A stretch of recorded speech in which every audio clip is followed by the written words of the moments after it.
والصلاة والسلام على المبعوث رحمة للعالمين نبينا محمد وعلى آله وصحبه ومن تبعكم بإحسان إلى يوم الدين أما بعد.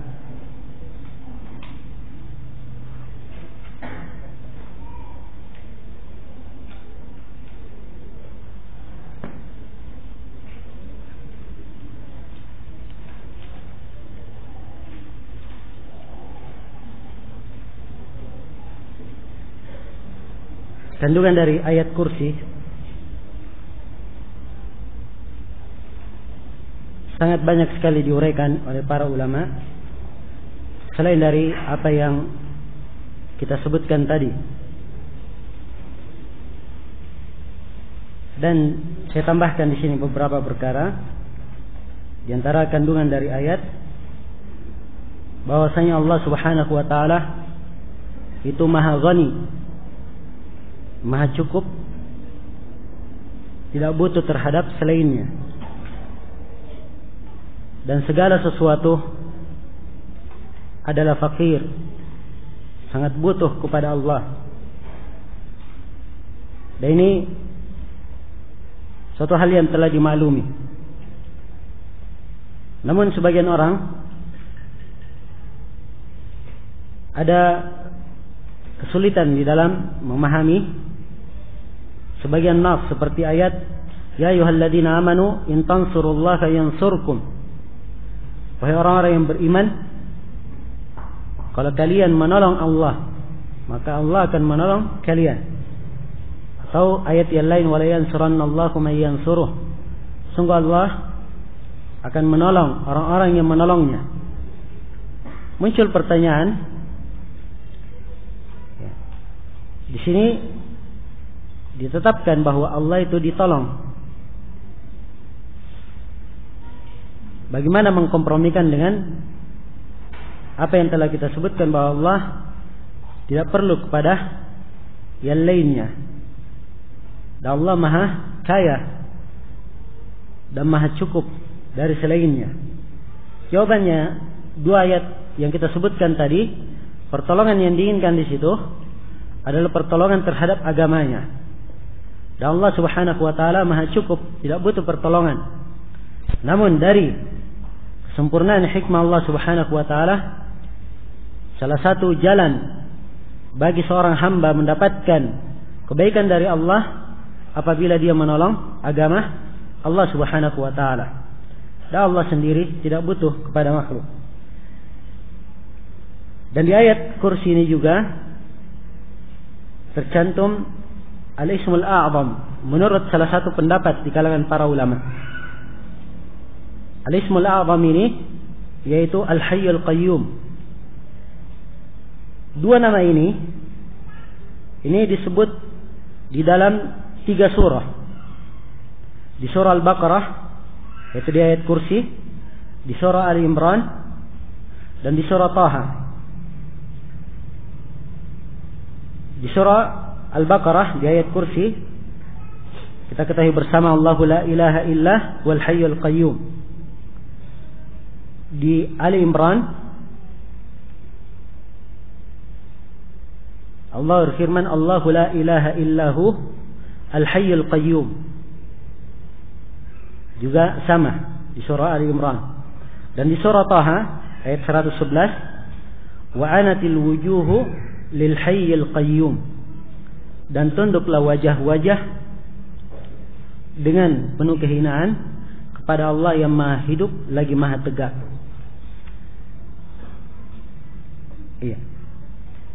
Para ulama berkata bahwa terkumpulnya dua nama ini dalam 3 konteks ayat di 3 surah karena kedua nama ini telah mengandung seluruh nama-nama Al-Husna. Ini makna sebagai tambahan dari apa yang telah kita sebutkan dari ucapan Ibn Al-Qayyim dan Ibn Taimiyah rahimahumullahu ta'ala. Kemudian juga saya ingatkan di sini sebagai pelengkap dari kandungan ayat wa huwal aliyyul azim. Dialah Allah yang Maha tinggi lagi Maha Agung. Ayat ini peringatan kepada setiap muslim agar tidak melampaui batas kepada orang lain. Sebab Allah itu Maha tinggi dan Maha mampu atas segala sesuatu. Karena itu dalam Al-Quran diingatkan jangan melampaui batas. Kemudian Allah mengingatkan dengan namanya yang Maha tinggi lagi Maha besar. Dalam firman-Nya Allah menyatakan, "Fa in ata'nakum fala tabghu 'alaihinna sabila. Innallaha kana 'aliyan kabira." Kalau para perempuan ini telah taat kepada kalian, istri-istri kalian sudah taat kepada kalian, maka jangan kalian mencari jalan untuk melampaui batas terhadap mereka. Peringatan. Kemudian Allah ingatkan bahwa Allah itu Maha tinggi lagi Maha besar. Maksudnya di sini, kalau engkau merasa tinggi pada dirimu, maka ingatlah ketinggian Allah. Kamu itu tidak ada apa-apanya. Dan kalau merasa agung pada dirimu, ingat keagungan Allah Subhanahu wa ta'ala. Ia merasa besar pada dirinya, ingat kebesaran Allah Subhanahu wa ta'ala. Semua ini akan membuat seorang muslim itu baik di dalam kehidupannya. Ini di antara kandungan dan faedah di dalam memahami nama-nama dan sifat Allah Subhanahu wa ta'ala. Kemudian ayat berikutnya yang disebut oleh Syekhul Islam Ibn Taimiyah, kata beliau rahimahullah, wa qaluhu subhanahu, dan firman-Nya subhanahu, huwal awwal wal akhiru wal zahiru wal batinu wa huwa bikulli syai'in alim. Dialah Allah yang Maha pertama, Maha awal, wal akhir, dan Maha akhir, wal zahir, yang Maha zahir, wal batin, dan Maha batin, wa huwa bikulli syai'in alim. Dan dialah Allah yang Maha mengetahui segala sesuatu. Ayat ini termasuk ayat-ayat yang sangat agung. Diterangkan di dalamnya 5 nama dari nama Allah, yang terkandung di dalamnya 5 sifat dari sifat-sifatnya. Dan banyak orang yang menyimpang di dalam memahami makna ayat ini.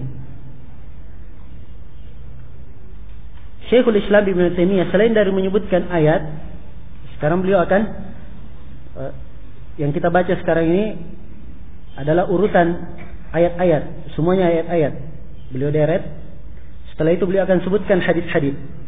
Nah, di penyebutan hadis-hadis, Syekhul Islam Ibn Taimiyah akan menyebutkan hadis riwayat Muslim, yang mana disebutkan dalam doa Nabi bersabda, Allahumma rabbas samawati as-sab'i wal ard wa rabbal arshil azim rabbana wa rabb kulli syai' faliqal habbi wan nawa munzil at-taurati wal injil wal qur'an a'udzu bika min syarri nafsi wa min syarri kulli dabbah anta akhidun bi nasiyatiha antal awwalu falaysa qablaka syai' wa antal akhiru falaysa ba'daka syai' wa antal dhahiru falaysa fawqaka syai' wa antal batinu falaysa dunaka syai' iqdi anni ad-dain wa aghnini minal faqr. Di antara doa yang dituntunkan bagi orang yang dililit oleh hutang, dia berdoa, Allahumma rabbas samawati as-sab' wal ardi, ya Allah Rabb langit 7 dan bumi, Rabbnya bumi, wa rabbil arsyil azim, Rabb arsy yang agung, Rabbana, wahai Rabb kami, wa rabba kulli syai', dan Rabb segala sesuatu, faliqal habbi wan nawa, munzilat taurati wal injil, yang memunculkan tumbuh-tumbuhan dan biji-bijian, yang menurunkan Taurat, Injil dan Quran. A'udzu bika min syarri nafsi, saya berlindung kepadamu dari kejelekan diriku, wa min syarri kulli dabbah, dan dari kejelekan setiap hewan melata, anta akhidun binasiyatiha, yang kamu pegang ubun-ubunnya, Nah, di sini pendalilan kita setelahnya. Antal awwalu, engkaulah yang maha pertama. Falaysa qablaka syai', tidak ada sesuatu apapun sebelummu. Wa antal akhiru falaysa ba'daka syai', dan engkau yang paling terakhir, yang maha terakhir, tidak ada sesuatu setelahmu. Wa antal zahiru falaysa fawqaka syai', dan kamu yang maha zahir, tidak ada sesuatu yang di atasmu. Wa antal batinu falaysa dunaka syai', dan engkau yang maha batin, tidak ada sesuatu pun yang di bawahmu. Iqdi anni ad-dain wa aghnini final faqr. Lunasilah utangku dan cukupilah saya dari kefakiran. Nah, hadis ini adalah penafsiran yang paling jelas di dalam menafsirkan ayat. Apa yang diinginkan huwal awwalu, dia maha pertama, dia maha terakhir, dan al-zahir wal batin. Apa yang diinginkan dengan ini? Ditafsirkan di dalam hadis Rasulullah sallallahu alaihi wasallam.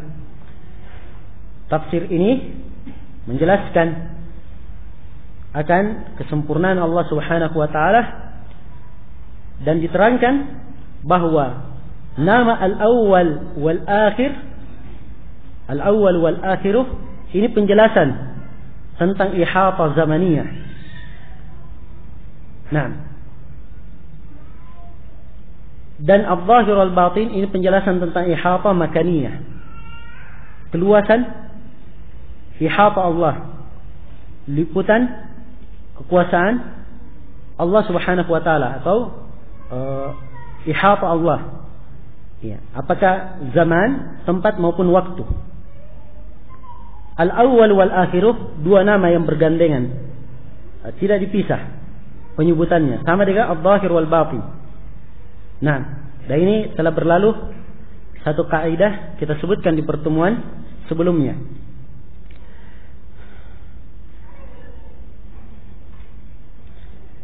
Maka dari penafsiran Nabi, al-awwalu, engkaulah yang maha pertama, tidak ada sesuatu apapun sebelummu. Ini menunjukkan tentang maha terdahulunya Allah dan azaliyahnya.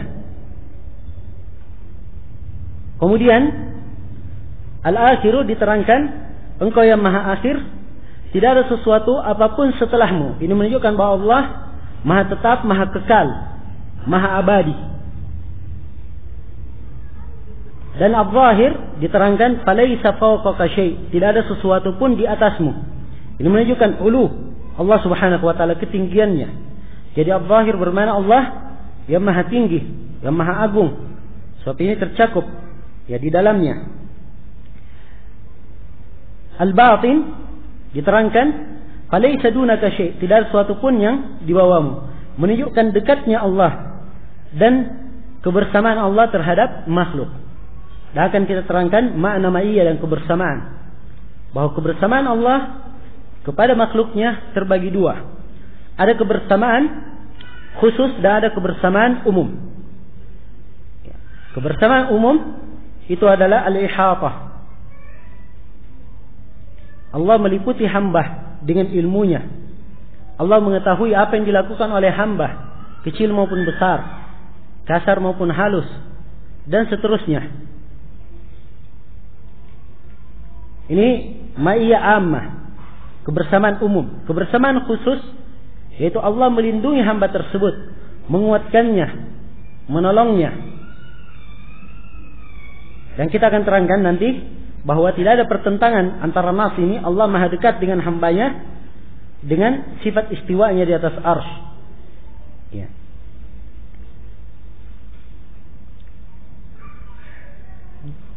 Di dalam ayat ini, wal awwal wal akhir wal zahir wal batinu, ini 4 nama.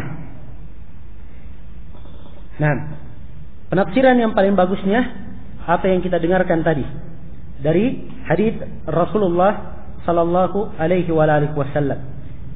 Ini yang paling bagus di dalam menafsirkan 4 nama ini.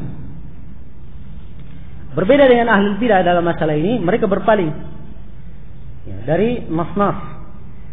Sebagian dari mereka menafsirkan al-awwal bermakna al-qadim.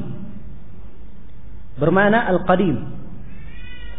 Ya, al-qadim kalau diterjemah ke dalam bahasa Indonesia artinya yang terdahulu. Namun kalimat Al-Qadim ini adalah kalimat yang tidak ada nasnya dalam Al-Quran dan Sunnah bahwa Allah disifatkan dengannya. Kalau tidak ada nasnya, bagaimana kaidahnya? Ditolak atau diterima? Sudah lupa ya? Asalnya adalah tawakkuf, didiamkan, kemudian dilihat maknanya. Makna yang benarnya, maka itu diterima. Kalau maknanya tidak benar, tidak diterima. Nah, Al-Qadim punya dua makna. Al-Qadim bisa bermakna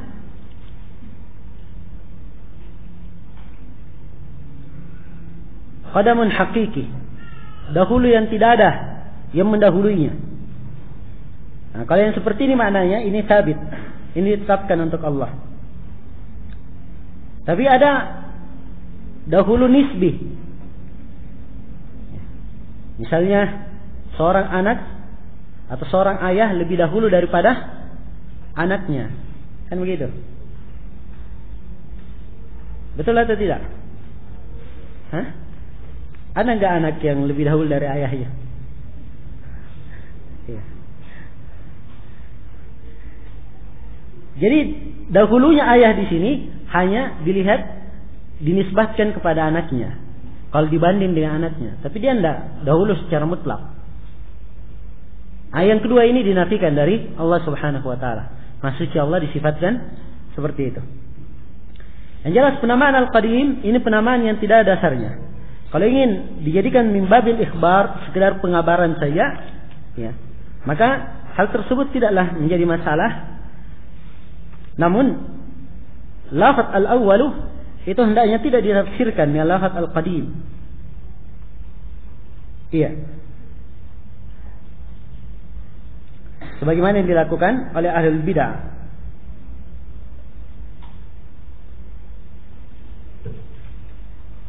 Kemudian nama yang kedua al-akhiru. Al-akhiru yang maha akhir. Ditafsirkan dalam hadis, "Falaisa ba'daka syai'." Tidak ada suatu apapun setelahmu. Ya, ini menunjukkan bahwa Allah maha kekal, maha abadi. Tidak ada suatu apapun setelahnya. Sini mungkin muskil bagi sebagian orang. Kan ada makhluk-makhluk kita sebutkan tadi, mereka juga diciptakan oleh Allah kekal, tidak sirna. Seperti kursi tadi, ya kan? Semuanya ada 8 ya. Kursi, al-arsh, sorga, neraka, ajabud danab, tulang belakang, tulang ekor manusia, ruh, al-lawh, dan al-qalam. 8. Ini semuanya kekal, tidak sirna. Maka jawabannya bahwa 8 makhluk ini itu kekal karena Allah yang membuatnya kekal.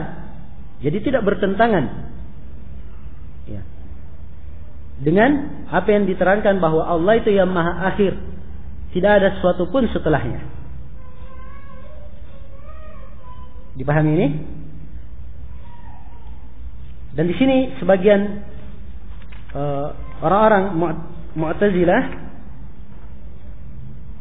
dan juga orang-orang Asy'ariyah, mereka memalingkan makna al-akhir. Al-akhir disebut dengan makna al-baqi, yang tetap. Dan sekali lagi, di dalam penggunaan nama-nama itu harus terbatas dari nas, dari Al-Quran maupun sunnah Rasulullah sallallahu alaihi wasallam. Maka harusnya tidak dinamakan dengan penamaan al-baqi. Iya.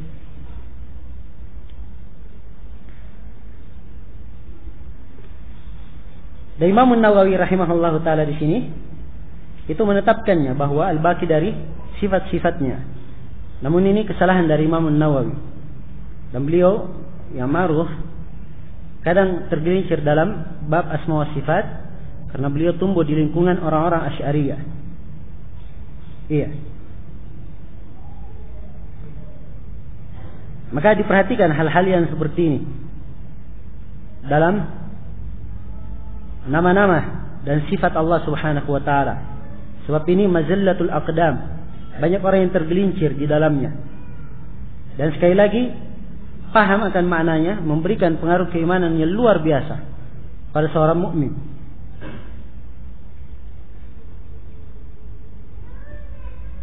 Kemudian nama yang berikutnya Al-Zahir. Al-Zahir, Nabi menafsirkannya, Al-Zahir falaysa fawqaka syai'. Yang maha zahir, tidak ada suatu apapun di atasmu. Nah, di sini menunjukkan bahwa Al-Zahir ini itu diartikan dengan makna yang tinggi. Bukan zahir bermakna zahir yang nampak, atau zahir bermakna sesuatu yang sudah dimaklumi. Kan begitu. Kalau ada yang ditanya, jawabannya kelihatannya begini. Dia katakan zahirnya jawabannya begini. Nah, bukan ini makna zahir yang diinginkan. Nabi menafsirkan zahir tidak ada sesuatu apapun di atasmu. Itu Allah yang maha tinggi. Iya. Apa hubungan antara nama Al-Zahir dan Al-Ali? Al-Zahir kan yang maha tinggi juga kalau diartikan. Al-Ali yang juga yang maha tinggi. Dia sebenarnya bergandengan, atau iya, sesuatu setiap kali lebih tinggi maka dia lebih zahir. Ya. Karena itu setiap dari makna ulu dan makna zuhur itu mengandung makna yang lainnya. Mengandung makna yang lainnya. Dan yang zahir itu mengandung makna ulu dan fauqiyah sekaligus. Makna yang tinggi dan di atas sekaligus kandungannya. Ya, demikian diterangkan oleh Syekhul Islam Ibn Taimiyah dalam Majmu'ul Fatawa.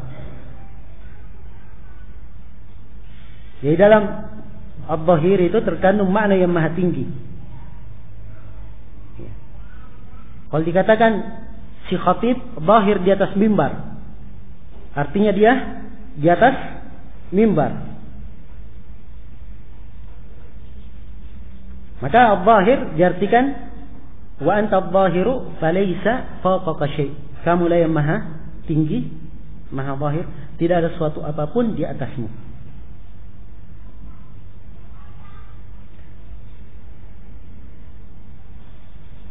Kemudian dikatakan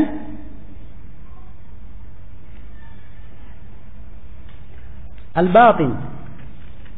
Ini nama yang keempat. Wa antal batinu falaysa dunaka syai'. Nabi menafsirkan dan engkau yang batin tidak ada sesuatu apapun di bawahmu. Iya.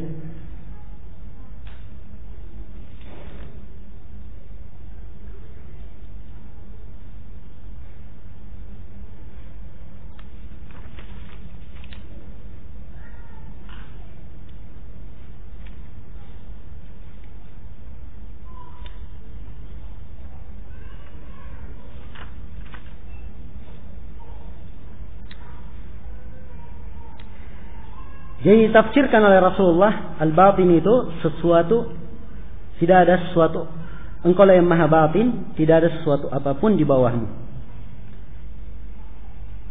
Kata Ibnu Al-Qayyim rahimahullahu taala, dari pernyataan ini menunjukkan bahwa Allah Subhanahu wa taala itu maha meliputi segala sesuatu. Dan Allah Subhanahu wa taala maha dekat kepada hamba itu. Dan ini namanya dikatakan qurbul ihata al-ammah, kedekatan ihata umum yang kita sebutkan tadi. Nah, jadi dia bermakna al-qarib, yang maha dekat. Ya.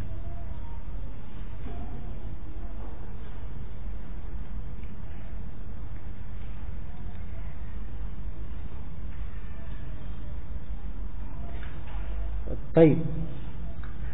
Kemudian berikutnya dikatakan wa huwa bikulli syai'in alim.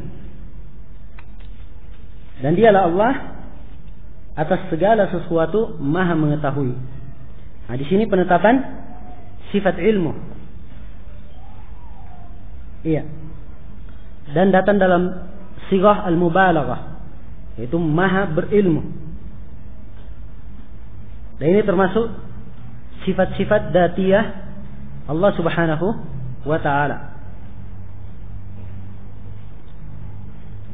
Orang-orang sufi dan beberapa tawaif sesat di dalam masalah ini, di dalam memahami 4 nama yang kita sebutkan tadi, khususnya di makna al-batin. Yang mereka katakan al-batin artinya sesuatu yang tersembunyi, sehingga mereka masuk di dalam menafsirkan hal-hal yang tidak diizinkan di dalam syariat. Sehingga ada istilah-istilah di kalangan mereka ilmu laduni, ya, atau sesuatu yang di belakang alam gaib dan lain-lainnya. Maka terbatas terhadap apa yang disebutkan oleh Rasulullah itu yang paling tepat. Sebab Nabi telah menafsirkan mana ayat tersebut di dalam hadits-haditsnya. Kemudian ayat berikutnya kata beliau, wa qauluhu subhanahu, dan firman Allah Subhanahu wa taala, wa tawakkal 'alal hayyil ladzi la yamut, dan bertawakkallah engkau kepada yang maha hidup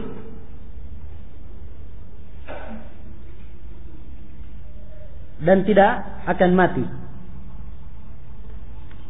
Nah, di sini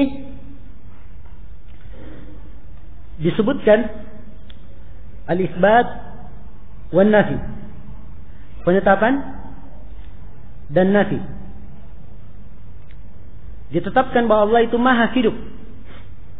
Wa tawakkal 'alal hayy, bertawakkallah kepada Allah yang maha hidup.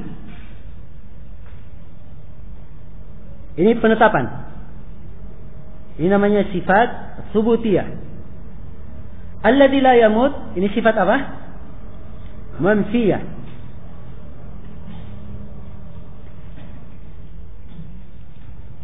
Sifat al-hayat telah kita terangkan. Dan juga telah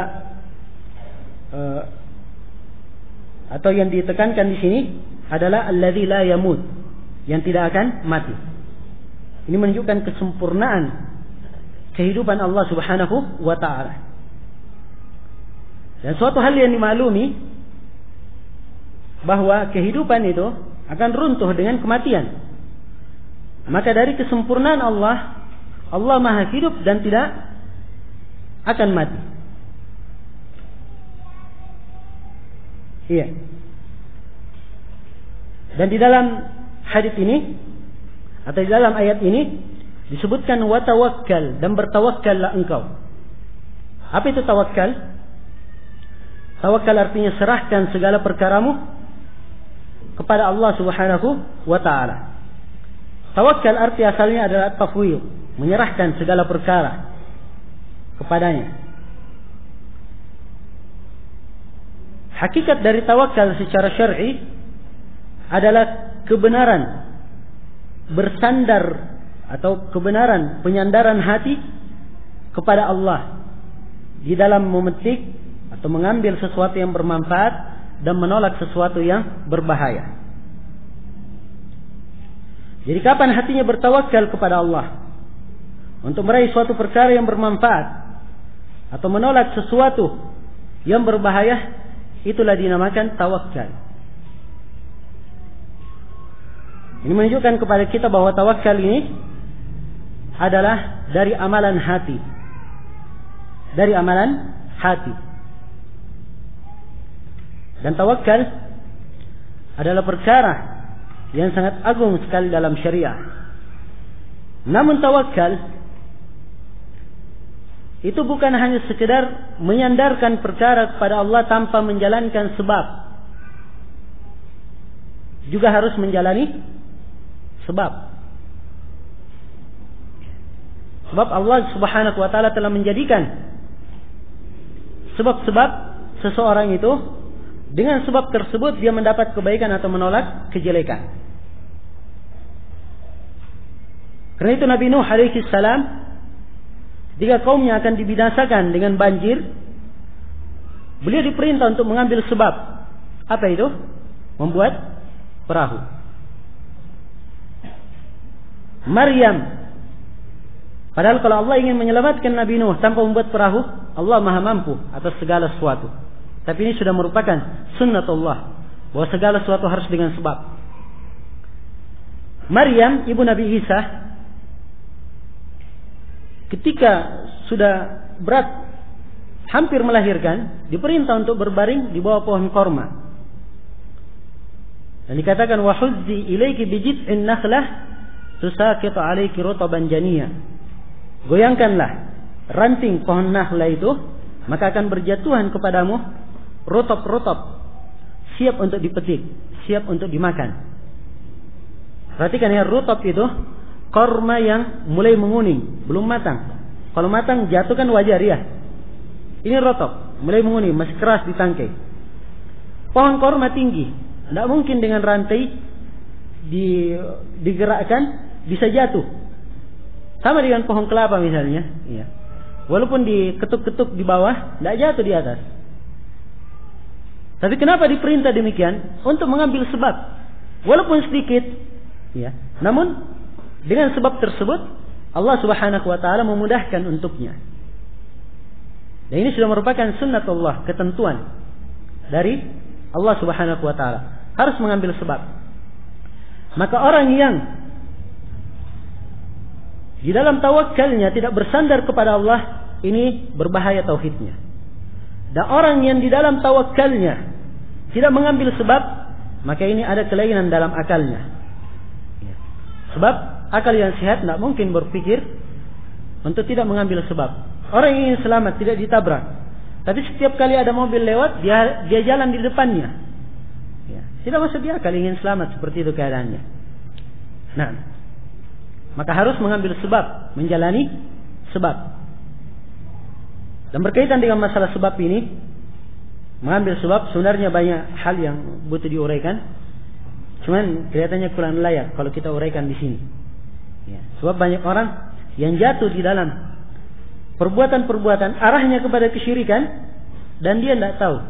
Masalahnya berkaitan dengan kaidah-kaidah seputar masalah sebab. Iya. Saya kasih contoh ya. Misalnya dalam masalah ruqyah. Sebagian orang mengambil kulit serigala, katanya sangat mujarab mengusir jin. Apa hubungannya kulit serigala dengan jin? Kan begitu. Ya, sehingga ia dijadikan sebagai sebab untuk mengusir jin tersebut. Ya, maka sebab yang seperti ini, sebab yang wahmiyah namanya. Tidak terbukti secara praktek bahwa dia sebab, dan tidak terbukti secara syar'i dia sebab. Sebab syar'i, secara syar'i, sebab-sebab yang diizinkan ada yang dibenarkan secara syariat, dan ada yang dibuktikan dengan praktek. Yang dibenarkan secara syariat misalnya untuk mengobati orang yang kesurupan dibacakan ayat-ayat Al-Quran, ini sebab dibenarkan dalam agama, iya kan? Tapi kalau dia membaca Al-Quran, ada pintu terbuka, dia bacakan Qul huwallahu ahad supaya terbuka. Apa hubungannya? Iya. Ini tidak terbukti dan tidak ada nas syar'i yang menunjukkan tentang hal tersebut. Maka kalau dia yakini bahwa dengan membacanya Qul huwallahu ahad pintu akan terbuka, itu syirik asghar namanya. Terhitung syirik kecil. Kenapa? Sebab dia membuat sebab yang sebab ini harusnya datangnya dari Allah, dia buat sendiri. Dipahami? Bisa masuk ke dalam bentuk kesyirikan. Ya. Demikian pula contoh lain seperti menyembelih jin dengan menggunakan mushaf. Ya, katanya kalau jinnya disembelih pakai mushaf mati katanya jinnya. Apa hubungannya mushaf dengan jin disembelih? Ya, masa disembelih begini mati? Tidak ada hubungan sebab akibat. Maka yang seperti ini tidak boleh dan tidak dikategorikan dia sebagai sebab. Dipahami? Kalau terbukti secara percobaan zahirah, seperti misalnya percobaan yang nampak, paku itu kalau dipukul dengan palu dia akan masuk ke dalam. Ini kan terbukti, setiap akal sehat pasti membenarkan itu, ya kan? Jadi seperti ini tidak butuh dalil. Apa dalilnya? Bahwa paku bisa masuk ke dalam dan sebabnya adalah palu. Apa dalilnya? Tidak perlu cari dalil yang seperti ini. Sebab ini ditetapkan dalam akal sehat. Sesuatu yang zahir, dan zahirnya ini walaupun tidak setiap orang mengetahui, walaupun ahlul khibrah, orang yang paham khibrahnya. Contoh misalnya seperti pintu listrik. Ya, sebagian rumah, ya, ada orang yang mau masuk dari rumah, dia dari rumahnya, pintunya jauh. Bicara, siapa kamu? Oh, saya si fulan mau masuk. Ya, dia cuma pencet dari rumahnya, pintunya terbuka. Maka ini sebab, dan tidak semua orang paham sebab ini, ya kan? Ya. Atau contoh lain misalnya, ada pintu yang sudah diprogram dengan suatu kata. Apabila diucapkan kata tersebut, terbuka pintu itu. Ya. Sebab yang seperti ini tidak semua orang tahu, tapi dia adalah suatu hal yang zahir. Ini tidak ada masalah yang seperti ini.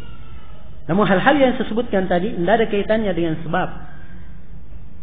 Karena itu, ini termasuk hal-hal yang kadang bisa membahayakan tauhid. Ini sebenarnya butuh uraian-uraian. Nah, jadi yang saya ingin terangkan di sini bahwa tawakal adalah ibadah yang sangat agung.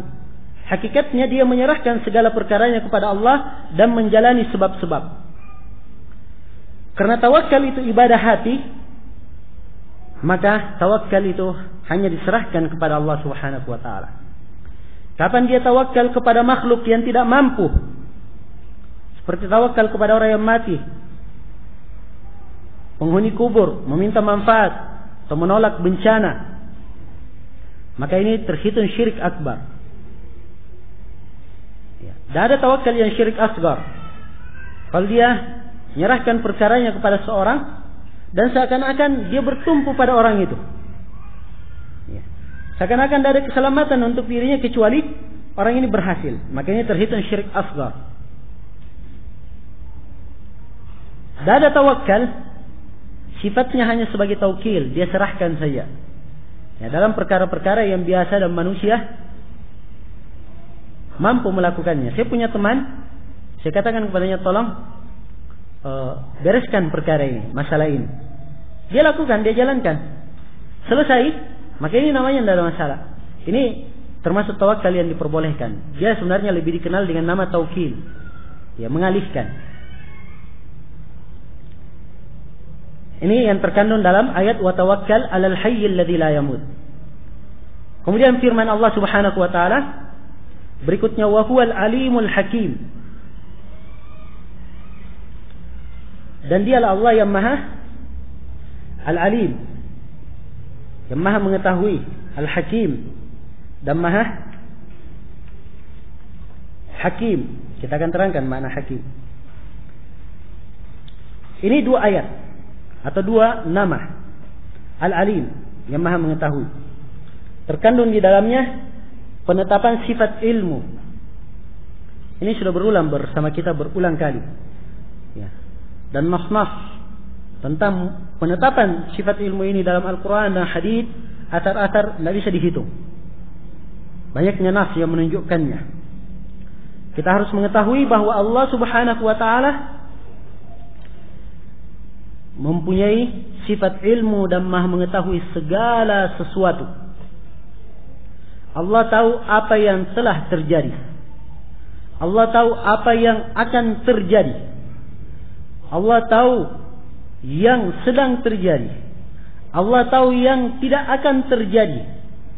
Andai kata yang tidak terjadi ini terjadi, bagaimana terjadinya? Allah Subhanahu wa taala maha tahu. Allah maha mengetahui segala perkara secara global maupun secara detail. Dan seperti orang-orang filsafat mengatakan bahwa Allah cuma tahu perkara-perkara global saja. yang detail Allah tidak mengetahuinya. Ini ucapan dan kesesatan orang-orang filsafat. Iya.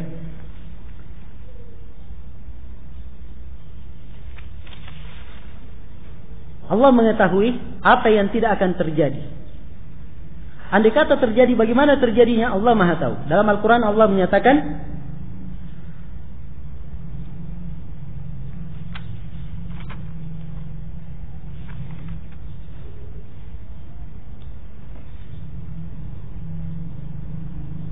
walau ruddu la'adu limanuhu anhu.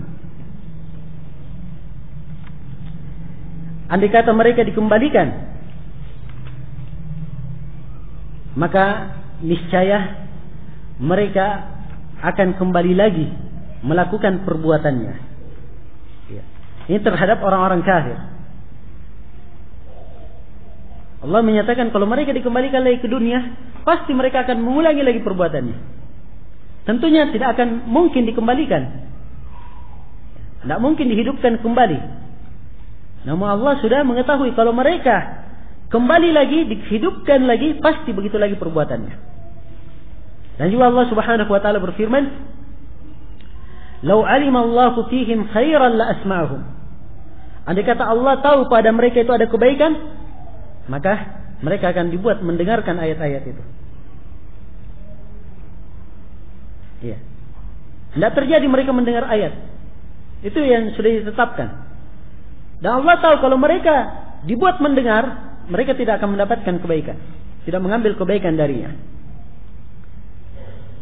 Dan juga Allah Subhanahu wa taala berfirman, "Lau kana fihi ma'alihatun illa Allah la fasadata." Andai kata pada langit dan bumi ada sembahan-sembahan selain dari Allah, maka akan runtuh langit dan bumi. Akan rusak langit dan bumi. Maka Allah Subhanahu wa taala Maha mengetahui segala sesuatu. Keluasan ilmu Allah Subhanahu wa taala. Kemudian nama berikutnya adalah nama Al-Hakim. Al-Hakim. Al-Hakim ini dari sigha mubalaghah juga. Yang menunjukkan makna yang maha atau yang sangat. Dan dia adalah isim fa'il mungkin dari dua kalimat. Mungkin dari kalimat hakim bermakna yang memberi hukum, dan mungkin dari kalimat al-muhkim yang menetapkan, yang memberi hikmah. Jadi al-hakim bisa diartikan dengan dua arti. Diartikan yang pertama dengan al-hakim artinya yang maha memberi hukum, dan bisa diartikan al-hakim yang maha memiliki hikmah atau yang maha bijaksana. Iya. Ini dari nama Al-Hakim. Jadi kita katakan dua makna. Mana yang pertama dari Al-Hakim atau Al-Hukum.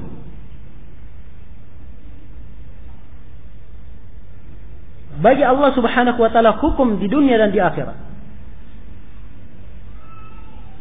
Dan segala sesuatu hukumnya kembali kepada Allah. Wa makhtalaftum fihi min syai' fa hukmuhu ila Allah. Dan apa yang kalian berselisih dalam sesuatu apapun, maka hukumnya adalah kembali kepada Allah. Jadi ini makna yang pertama. Al-Hakim yaitu yang memiliki hukum. Kemudian makna yang kedua, Al-Hakim bermakna yang memiliki hikmah. Dari kalimat al-muhkim. Ahkama arti asalnya adalah memapankan, menitqan segala sesuatu. Segala sesuatu itu muhkam, mapan. Di atas kesempurnaan dari penciptaan Allah Subhanahu wa taala. Allah yang menciptakannya secara sempurna. Iya. Ini dari kalimat muhkim yang memapankan, dan juga dari kalimat al-hakim yang mempunyai hikmah. Yang mempunyai hikmah. Apa itu hikmah? Hikmah itu adalah meletakkan sesuatu pada tempatnya. Meletakkan sesuatu pada tempatnya.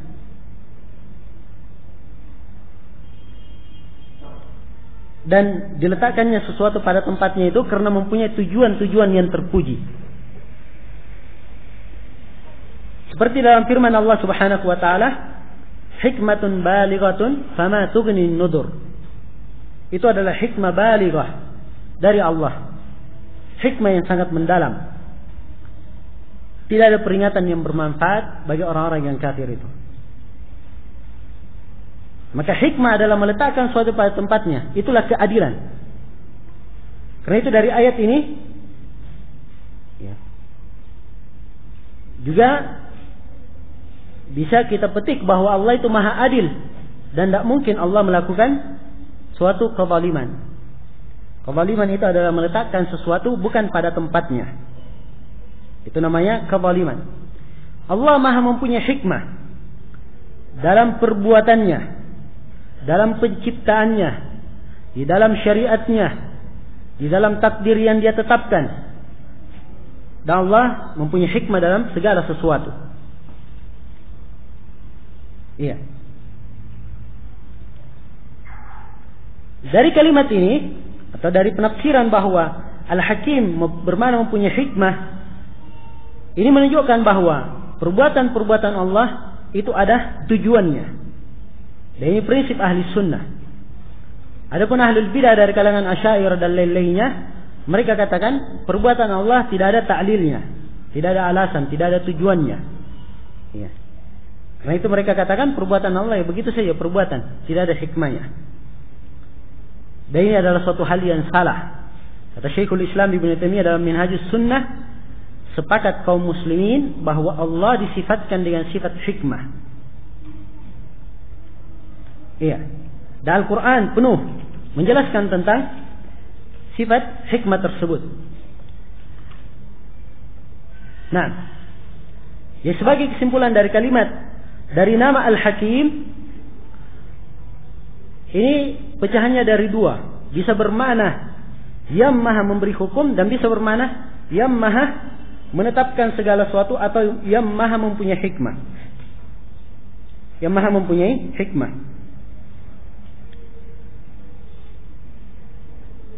Kalau dikatakan yang maha memberi hukum, hukum Allah itu terbagi dua. Ada hukum kauni qadari, ada hukum dini syar'i. Ini juga termasuk kaidah yang perlu saya jelaskan di sini. Sebab kita akan berlalu ya beberapa perkara dan butuh untuk diuraikan.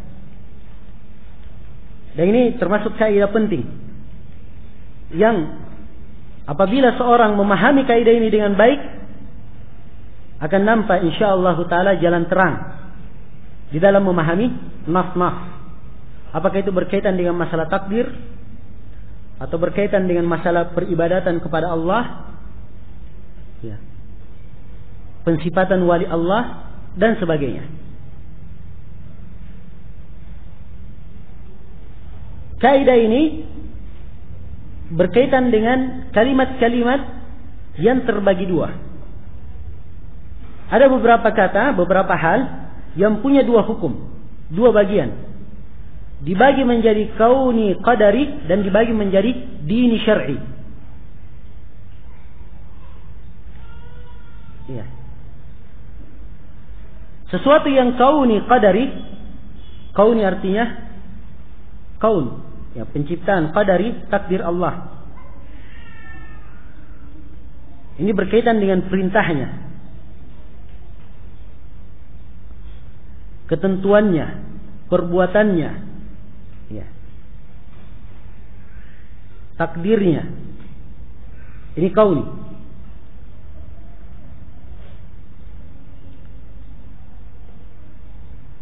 Kalau dini syar'i itu berkaitan dengan agamanya, sesuatu yang dituntunkan oleh Allah, Allah mencintainya. Ini dini syar'i. Nah, dipegang dulu ini kalimat ini. Jadi bagi dua, kauni qadari. Ini yang pertama. Yang kedua, dini syar'i. Jadi bagi dua. Diingat dulu ini ya. Sekarang kita tafriq. Ya, kita uraikan. Kita ambil contohnya hukum. Hukum terbagi dua. Ada hukum kauni qadari dan ada hukum dini syar'i. Apa hukum kauni qadari? Yaitu hukum yang sudah merupakan ketetapan takdir dari Allah. Ya. Dan Allah mengharuskan seperti itu.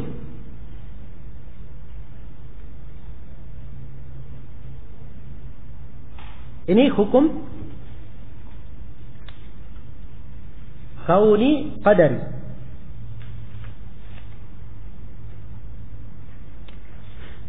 Ya. Contohnya seperti firman Allah Subhanahu wa taala, "Qur rabbihkum bil haqq." Katakanlah wahai Rabbku, hukumilah dengan kebenaran. Di sini hukum adalah hukum kauni qadari. Sudah merupakan ketetapan Allah, hukum Allah pasti seperti itu sudah.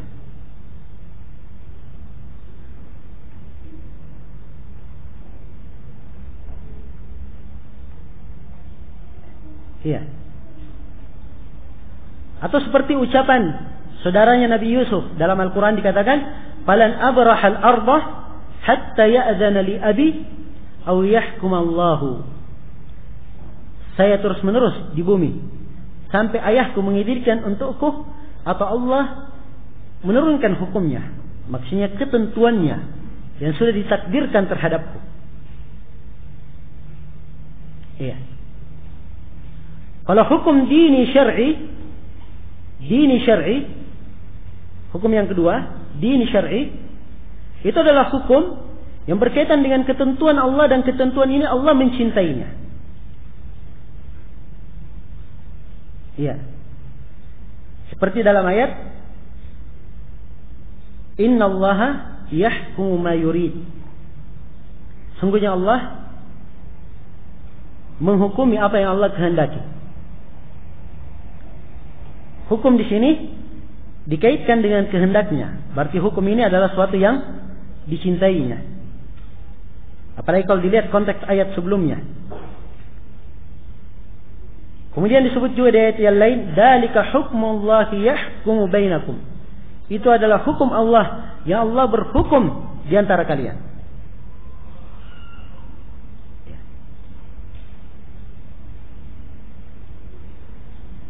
Maka dari sini, kalau seorang paham ini, dia tidak bingung menjawab pertanyaan orang-orang yang kebingungan di dalam masalah ini, dalam masalah takdir khususnya. Ada orang yang berkata, orang kafir kenapa dihukumi sebagai hukum kafir? Dihukuminya dia sebagai kafir, apakah Allah senang terhadap hukum itu? Nah, di sini kita kembali kepada pembagian hukum. Hukum ini terbagi dua. Ya. Hukum Allah terhadap orang kafir, iya, Allah menghukuminya sebagai kafir. Itu adalah hukum kauni qadari. Sudah merupakan ketentuan dari Allah Subhanahu wa taala, takdirnya. Allah menakdirkan ada keimanan dan ada kekufuran. Dan Allah Maha Agung dan Maha terpuji pada seluruh perbuatannya. Dan mempunyai hikmah dalam perbuatannya. Apakah Allah cinta kepada hal tersebut? Tidak. Allah tidak mencintainya. Sebab itu hukum kauni qadari, bukan dini syar'i. Ya. Untuk lebih memperinci, saya bagi dulu, saya bedakan. Apa perbedaan antara kauni qadari dan dini syar'i? Apa perbedaannya? Hal-hal yang berkaitan dengan kauni qadari itu kadang dicintai oleh Allah, kadang tidak dicintai. Satu. Kalau yang berkaitan dengan dini syar'i itu pasti dicintai oleh Allah. Ini perbedaan dari sisi yang pertama. Perbedaan dari sisi yang kedua,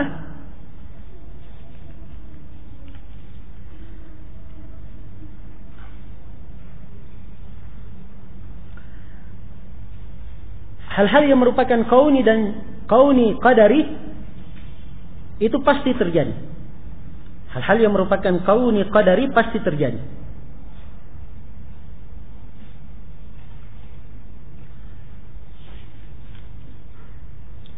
Adapun yang dini syar'i, kadang terjadi, kadang tidak terjadi.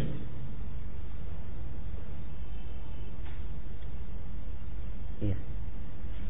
Perbedaan dari sisi yang ketiga, hal-hal yang merupakan kauni qadari itu pasti, atau yang pertama tadi saya sebut apa? Saya lupa. Hah? Gimana? Kadang dicintai oleh Allah dan kadang tidak dicintai. Baik, yang ketiga,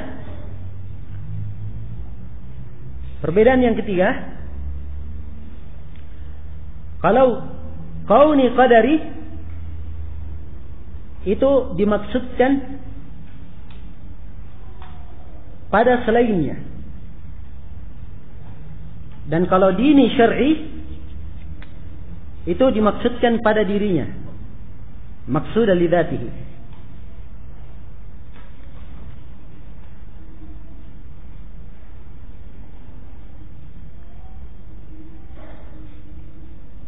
Iya. Contohnya seperti apa? Diciptakannya iblis. Ini takdir apa ini? Kauni atau kauni qadari atau dini syar'i? Hah? Ini kauni qadari. Kenapa? Sebab iblis diciptakan bukan maksud untuk dirinya sendiri, tapi untuk selainnya.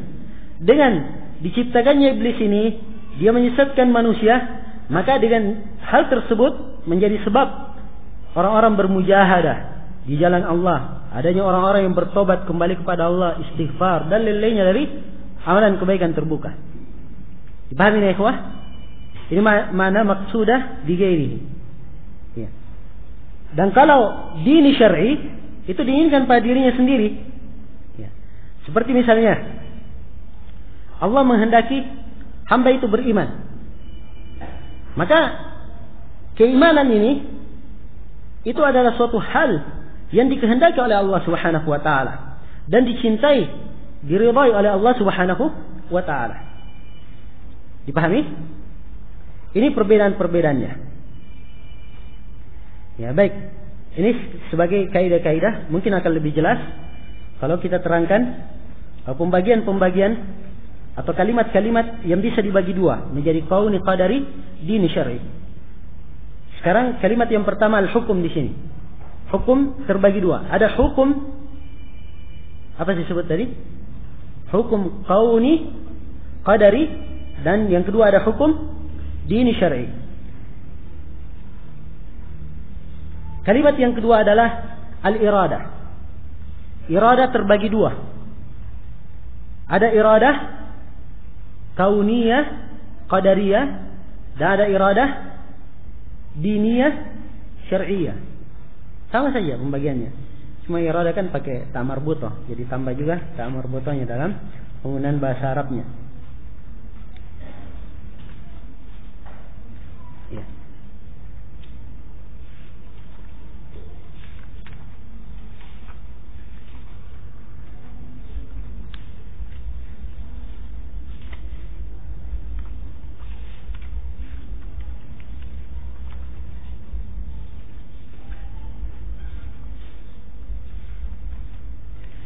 Baik, kita kasih contoh.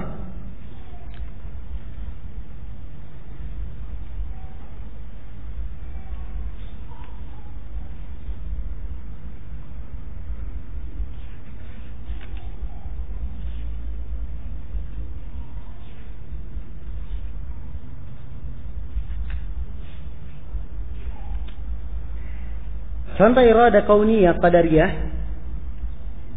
Wa idza aradna an nuhlika qaryatan amarna mutrafiha fafasaqu fiha.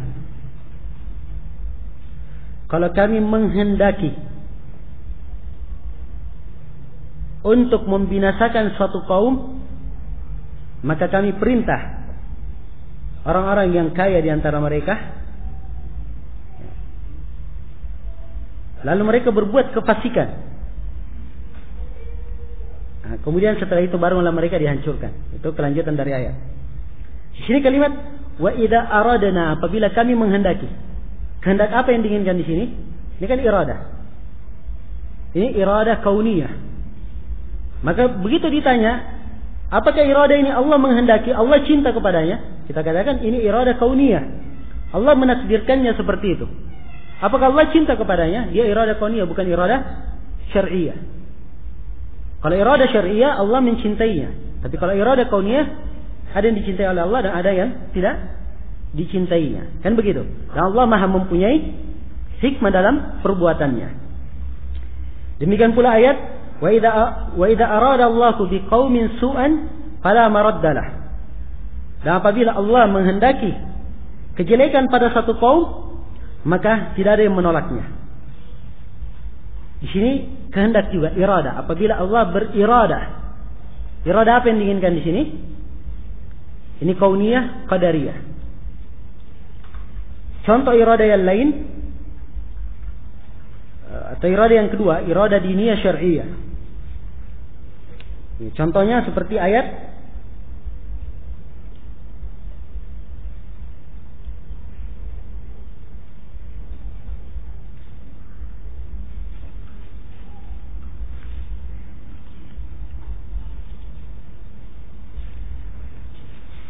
Allah Subhanahu wa taala berfirman, "Wallahu yuridu ayyatuba 'alaikum."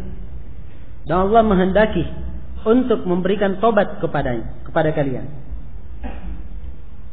Perhatikan, Allah menghendaki untuk memberi tobat kepada kalian. Iradah apa yang diinginkan ini? Ini iradah diniyah syar'iyah. Sebab kaitannya dengan sesuatu yang dicintai oleh Allah, yaitu tobat. Nah, ini perbedaan atau dua jenis iradah. Kalimat berikutnya selain dari al-iradah adalah al-amr. Kalimat al-amr. Al-amr artinya perintah. Perintah Allah itu terbagi dua. Ada perintah kauni, qadari, dan ada perintah dini, syar'i. Perintah kauni contohnya innama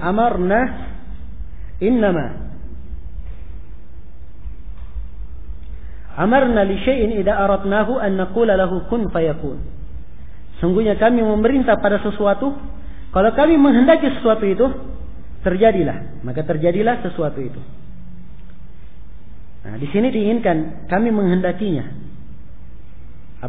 Apabila kami memerintah. Nah, perintah yang diinginkan di sini perintah kauni. Sesuatu yang harus terjadi. Dipahami? Iya.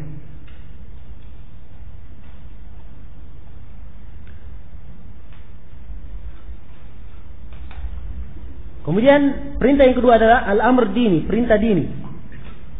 Amr dini syar'i. Seperti innallaha ya'muru bil 'adl wal ihsan. Sampai akhir ayat. Sungguhnya Allah memerintah dengan keadilan, berbuat baik. Semua perintah ini adalah perintah syar'i. Dikehendaki oleh Allah Subhanahu wa taala dan Allah mencintainya. Iya. Atau seperti firman Allah yang lainnya, innallaha ya'murukum an tu'addul amanati ila ahliha. Sungguhnya Allah memerintah kalian untuk menjalankan amanah, menunaikan amanah kepada pemiliknya. Nah, perintah di sini perintah apa? Dini syar'i. Allah mencintai hal tersebut. Allah mencintainya. Kemudian kalimat yang berikutnya adalah al-idzin. Apa itu al-idzin? Al-idzin ya sudah bahasa Indonesia ya. Idzin kalau dihilangkan alnya. Idzin itu ada dua juga. Ada idzin kauni qadari dan ada idzin dini syar'i. Idzin kauni qadari contohnya seperti dalam ayat wa ma hum bidarrina bihi min ahadin illa biidznillah. Dan tidaklah mereka membahayakan seorang pun kecuali dengan izin Allah. Apa artinya dengan izin Allah? Itu dengan takdir Allah dan kehendaknya. Ya kan? Dengan takdir Allah dan kehendaknya. Ya. Sebab sihir, ini kan ayat berkaitan dengan sihir. Tukang sihir itu tidak akan membahayakan seorang pun kecuali dengan izin Allah. Izin apa yang diinginkan di sini? Ya. Mungkin kan ada yang bertanya, loh, kok diizinkan oleh Allah sihir itu? Padahal sihir ada kejelekan. Tapi izin apa yang diinginkan? Apakah dia dicintai oleh Allah? Tidak, sebab dia di sini izin kauni qadari. Kalau izin kauni qadari, hal tersebut terjadi karena Allah menakdirkannya. Tapi belum tentu Allah cinta kepada hal tersebut. Ya. Dipahami ini? Ya. Dan dimaklumi bersama sihir itu tidak diperbolehkan dalam syariat. Ya. Contoh izin syar'i. Inna arsalnaka syahidan wa mubasysyiran wa nadhira wa da'iyan ila Allah bi'idnihi. Sungguhnya kami mengutus engkau Nabi Muhammad sebagai syahid, sebagai saksi, mubasysyiran, pemberi kabar gembira, wa nadhira, pemberi peringatan, dan dai kepada Allah bi'idnihi, dengan izinnya. Semua perbuatan yang disebut tadi Allah mengizinkannya, dan hal-hal itu adalah perbuatan yang terpuji. Maka izin yang diinginkan di sini adalah izin apa? Izin dini syar'i. Jelas ini ya? Ya, banyak lagi ya ayat-ayat lain. Saya meringkas sekarang. Kalimat berikutnya, kalimat berapa itu? Kelima ya. Adalah al-qada. Al-qada bisa diartikan keputusan, bisa diartikan ketentuan, bisa diartikan hukum. Itu pengertiannya dalam bahasa Indonesia. Al-qada. Qada terbagi dua, ada kauni dan ada syar'i juga. Ada kauni qadari, ada dini syar'i. Kauni qadari contohnya, faqadahunna sab'a samawat fi yawmain. Allah mengqada langit bumi pada 2 hari. Maksudnya Allah menetapkannya dalam 2 hari. Maksudnya di sini telah ditakdirkan, ditetapkan hal tersebut, dikehendaki oleh Allah Subhanahu wa taala. Iya. Kalau dini syar'i contohnya, qada dini syar'i contohnya, wa qada rabbuka alla ta'budu illa iyyah. Dan Rabbmu memutuskan, menetapkan, janganlah kalian menyembah kecuali hanya kepadanya. Ini tidak boleh menyembah kecuali hanya kepada Allah, suatu yang diperintah secara syar'i dalam syariat. Maka qada di sini adalah qada dini syar'i. Kalimat berikutnya yang terbagi 2 juga adalah al-ba'ats. Al-ba'ats bisa diartikan pengutusan, diutus, dan bisa diartikan dibangkitkan.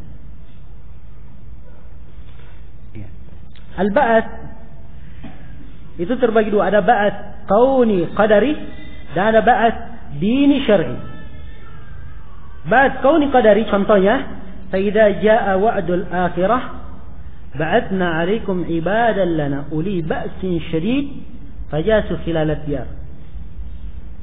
Apabila telah datang janji dari keduanya, maka kami akan mengutus kepada kalian hamba-hamba kami yang mempunyai kekuatan yang sangat kuat. Ini kami akan mengutus. Utusannya di sini, kalimat pengutusan ini adalah suatu ketetapan dari Allah, suatu takdir yang harus dijalani. Dan Allah menghendakinya. Ini dinamakan al-ba'ats kauni qadari. Kalau ba'ats dini syar'i contohnya, laqad ba'atsna fi kulli ummatin rasula. Sungguh kami telah mengutus pada setiap umat seorang rasul. Pengutusan di sini adalah pengutusan yang sifatnya dini syar'i. Allah mencintainya.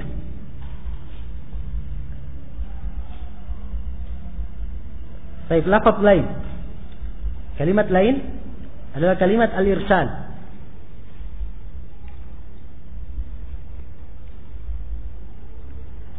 Contohnya seperti dalam ayat irsal kauni dan dini. Terbagi dua juga. Kauni qadari, dini syar'i. Irsal artinya pengutusan. Alam tara anna arsalna syayatin 'alal kafirina ta'uzzuhum azza. Tidakkah kamu melihat bahwa kami mengutus syaitan kepada orang-orang kafir? Ya. Mengguncang mereka dengan guncangan yang benar-benar kuat. Nah, di sini pengutusan apa? Kauni atau syar'i? Dia sifatnya kauni. Allah menghendakinya, takdir. Dipahami ini? Iya. Jadi jangan bertanya, loh, kok diutus oleh Allah? Kalau begitu sengaja dong disesatkan memang orang kafir. Maka itu adalah jawabannya. Ini adalah irsal kauni qadari. Sudah merupakan ketentuan dari Allah Subhanahu wa ta'ala dan takdirnya. Ya. Adapun dini syar'i, contohnya seperti inna arsalnaka syahidan wa mubasysyiran wa nadhira. Atau seperti ayat inna arsalna nuhan ila qaumi. Sungguhnya kami mengutus Nabi Nuh kepada kaumnya. Sini pengutusan dini syar'i. Sebab Allah mencintai hal tersebut. Lafaz berikutnya adalah kalimat al-ja'al. Al-ja'al ini bisa diartikan menjadikan, diartikan mengadakan, diadakan. Ja'al terbagi dua, ada kauni qadari dan ada dini syar'i. Contoh kauni qadari, wa ja'alnakum a'immatan yad'una ila an-nar, dan kami jadikan mereka para pemimpin menyuruh kepada neraka. Nah, di sini dijadikan bentuknya kauni qadari. Sudah merupakan ketetapan dari Allah Subhanahu wa taala. Iya. Contoh lain, wallahu ja'ala lakum min anfusikum azwaja. Allah menjadikan untuk kalian istri-istri dari diri kalian. Jadi dijadikannya istri-istri di situ adalah sudah merupakan ketentuan kauni qadari, kehendak Allah dan takdirnya. Itulah yang terjadi pada manusia. Dipahami ini? Dan ada yang sifatnya syar'i. Contohnya likullin minkum likullin ja'alna minkum syir'atan wa minhaja. Dan pada setiap dari umat kami jadikan untuk kalian ada syariat dan ada minhaj tersendiri. Nah, di sini sifatnya syar'i, sebab dia syariat dan minhaj, sesuatu yang dicintai oleh Allah Subhanahu wa taala. Ya, dan ada ayat mencakup dua-duanya. Terdapat di dalamnya kauni irsal atau al-ja'al kauni qadari, dan juga ada al-ja'al dini syar'i. Kemudian kalimat berikutnya adalah kalimat at-tahrim. At-tahrim kalau diartikan pengharaman. Ya. Pengharaman ada kauni, ada syar'i. Ada kauni qadari, ada dini syar'i. Contoh kauni syar'i atau kauni qadari, wa haramun ala qaryatin ahlaknahum annahum la yarji'un. Dan haram bagi kaum yang kami telah binasakan, sungguhnya mereka tidak akan kembali. Ya. Sini pengharaman, maksudnya haram dia kembali. Di sini sudah merupakan ketetapan Allah, hal tersebut terjadi padanya. Ya. Dan ada tahrim sifatnya dini syar'i, yaitulah pengharaman-pengharaman yang kaitannya dengan perintah dan larangan. Ya. Hurrimat alaikumul maitata waddama wa lahmal khinzir wa ma uhilla li ghairillah. Diharamkan atas kalian bangkai, darah, daging onta dan apa-apa yang disembelih untuk selain Allah. Ya, dan lain-lainnya dari pengharaman yang seperti itu.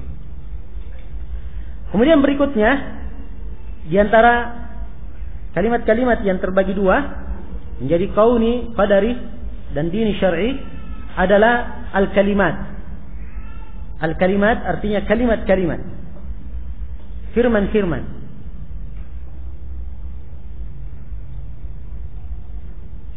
Contohnya dalam ayat Al-Quran, wa kadzalika haqqat kalimatu rabbika 'alal ladzina fasaqu annakum la yu'minun. Dan demikian telah hak kalimat Rabbmu terhadap orang yang fasik bahwa dia tidak akan beriman. Ya. Telah benar, telah tetap kalimat Rabbmu terhadap orang yang fasik, mereka tidak beriman. Nah, di sini kalimat sifatnya kauni qadari, ketentuan dari Allah. Dan ada yang syar'i, dini syar'i. Contohnya seperti kitab-kitab Allah Subhanahu wa taala. Al-Quran, At-Taurat, Az-Zabur, semuanya itu firman Allah. Maka itu adalah dini syar'i. Kemudian berikutnya kalimat yang terbagi dua adalah al-ita. Al-ita'u ini bisa bermakna pemberian, atau juga bisa bermakna pengadaan,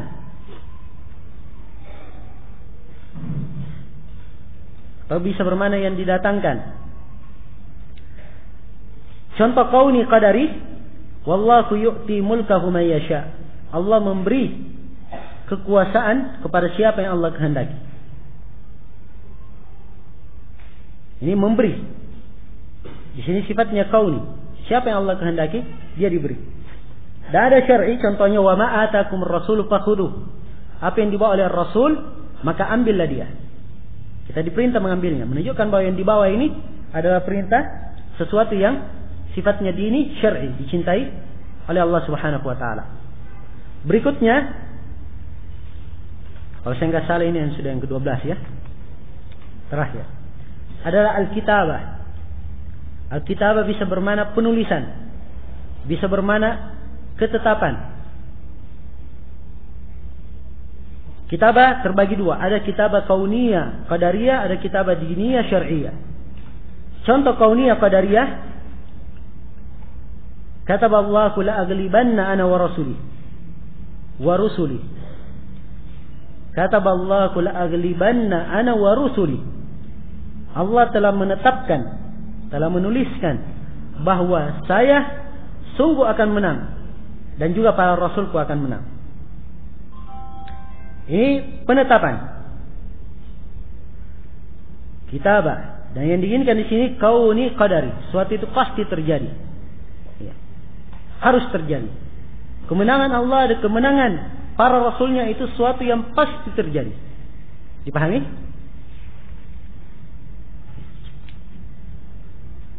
Dan ada ketetapan yang merupakan syar'i, dini. Contohnya kutiba alaikumus siyam, telah dituliskan, ditetapkan atas kalian puasa. Ketetapan ini apa sifatnya? Dini, syar'i, Allah mencintainya. Ini pembagian-pembagian. Hal-hal yang terbagi dua, dini, kauni, qadari, dan yang terbagi menjadi dini, syar'i.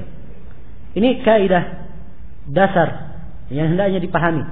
Ini disebut oleh Ibnu Al-Qayyim rahimahullahu taala di akhir kitab beliau Syifaul Alim, dan juga Syekhul Islam Ibnu Taimiyah menyebutkan kaidah ini di sela-sela bantahan beliau terhadap orang-orang sufi.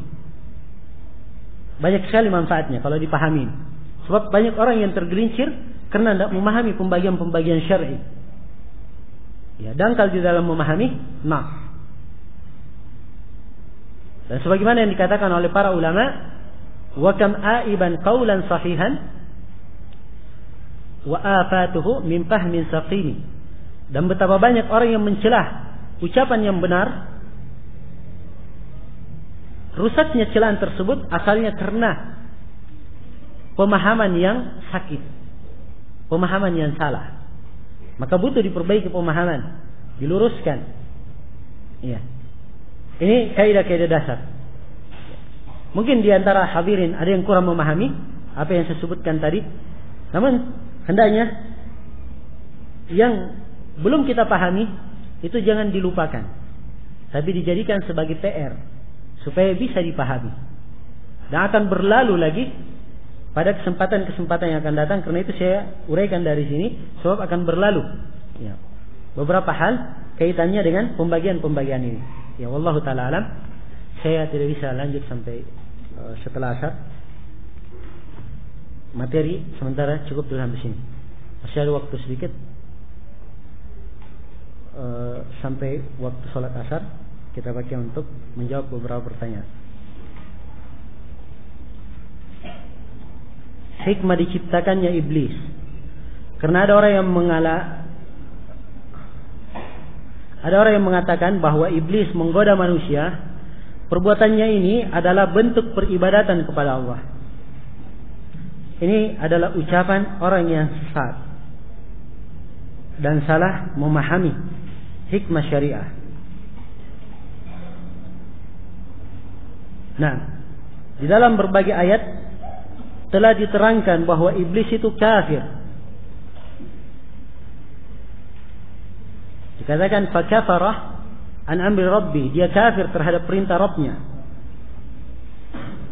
Dan dikatakan keluarlah kamu dalam keadaan dilaknat.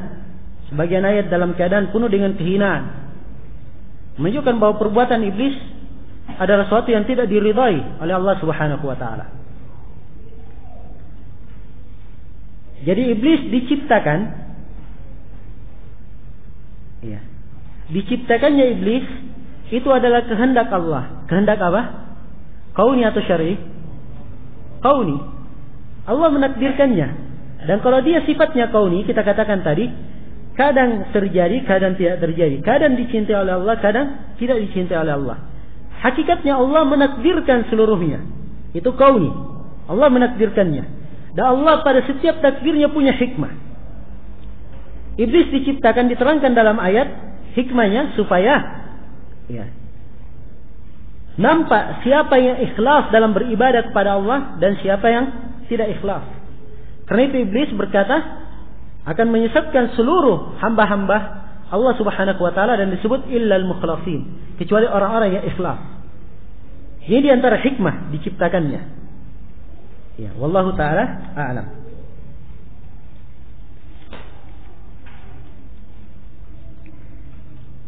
Saya punya teman yang sering kemasukan jin. Dan teman saya sering diruqyah, tapi jin tersebut belum mau keluar. Apakah ada cara lain untuk mengusir jin? Ruqyah itu berbagai macam cara. Ada dengan cara dibacakan Al-Quran, kadang dengan cara dibacakan pada air kemudian diminumkan kepadanya. Ada cara-cara yang lain. Namun jin itu berbeda-beda kekuatannya dan tingkat ketahanannya pada manusia. Ada yang dibacakan satu kali dibaca langsung keluar dia. Ada yang satu kali dibacakan langsung mampus. Ya. Ada yang satu kali dibacakan tidak mempan, butuh berulang kali. Ada jin yang dibacakan sudah tamat Al-Quran belum keluar juga. Ya. Maka butuh sabar. Dan saya tahu beberapa orang yang diruqyah tahunan, namun kesabaran itu mendatangkan buah. Mati juga jinnya setelah beberapa tahun tadi.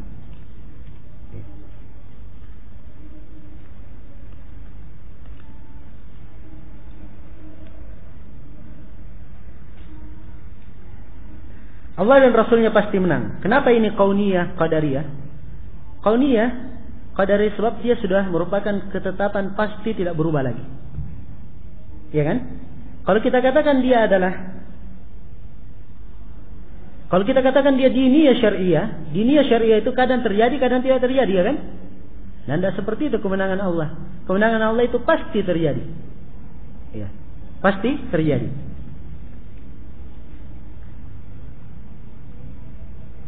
Adakah kauniyah qadariyah yang dicintai oleh Allah? Ya, yang memakai itu mohon dijelaskan. Iya betul ada. Saya kan bilang tadi, kauniyah qadariyah kadang dicintai oleh Allah, kadang tidak dicintai. Berarti ada dong yang dicintai. Ya. Saya kasih contoh lebih mendetail. Keimanan seorang mukmin. Ini adanya Allah menghendaki keimanan seorang mukmin. Kehendaknya di sini apa? Kauniyah atau diniyah? Kita katakan di sini dua-duanya, kauniyah, qadariyah sekaligus diniyah syar'iyah. Dipahami? Sebab keimanan itu pasti ada yang beriman, kan begitu? Dan keimanan ini dicintai oleh Allah. Jadi keimanan terkumpul pada seorang mukmin, dia adalah Allah menghendakinya irada kauniyah, qadariyah dan irada kauniyah, irada diniyah syar'iyah. Kafirnya Fir'aun, ini apa iradah? Diniyah syariah atau kauniyah qadariyah? Kauniyah qadariyah. Ya. Allah telah tetapkan Fir'aun itu kafir. Namun Allah tidak mencintainya. Tidak menyenangi kekufuran kepada hamba. Dipahami ya ikhwah? Ya. Jadi terkumpul pada orang yang beriman dua irada sekaligus. Irada kauniyah qadariyah dan irada diniyah syariah. Dan pada orang kafir cuma satu dari irada itu, yaitu irada al-kauniyah saja atau al-kauniyah al-qadariyah saja.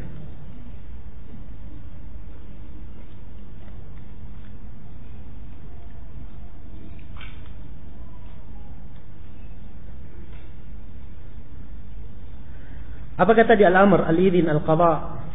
Selanjutnya adalah sifat Allah sekaligus nama Allah. Ya. Saya tidak menerangkan tadi bahwa dia adalah nama dan sifat. Saya menjelaskan kalimat-kalimat yang terbagi. Adapun penentuan apakah dia sifat Allah atau namanya, itu butuh memandang kepada konteks nas yang menjelaskannya. Dipahami ini?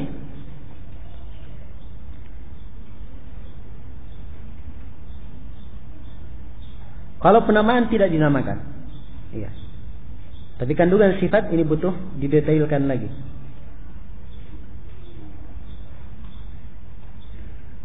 Adakah dalil yang sahih tentang salat Jumat sebagai pengganti salat duhur, atau salat duhur sesudah salat Jumat adalah bid'ah?